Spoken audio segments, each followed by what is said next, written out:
story of The Secret Garden, can you describe the character of Mary Lennox and why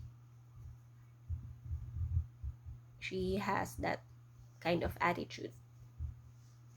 Mary Lennox is a girl that grew up in India, and she's about 6 years old. Her attitude is spoiled and